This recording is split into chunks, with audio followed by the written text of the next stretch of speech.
নমস্কার। আমার এখনকার নিবেদন বিশ্বস্ত।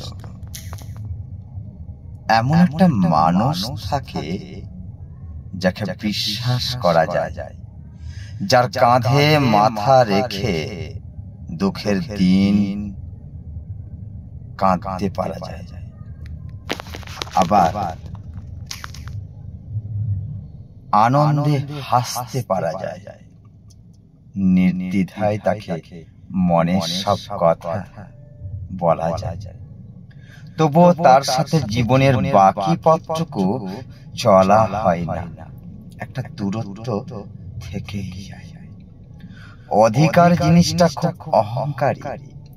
একবার অধিকার জন্ম নিলে মানুষ বদলে যায়, সবকিছু তখন নিজের আয়ত্তে রাখতে চায়।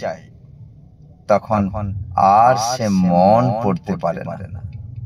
ওই পাশে মানুষটার জীবনটা তখন একটা গানের মতো হয়ে যায়। খুব প্রিয় গান, বারবার শুনলে একটা সময় একঘেয়েমি চলে আসে। ঠিক সেই রকম হয়ে যায় সম্পর্কটা। তার থেকে বরং এই দূরত্বটাই ভালো।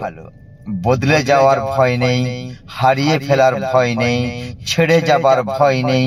কথা দেওয়া বা প্রতিশ্রুতি ছাড়াই সম্পর্ক একটা তৈরি হবে, স্বাধীনভাবে মুক্ত আকাশে ডানা মিলবে। দিনও শেষে সারাদিনের গল্প শোনা যাবে, ব্যর্থতার নয়তো সফলতার। থেকে যাক এই মানুষগুলো খুব গভীরে, খুব গোপনে। নমস্কার।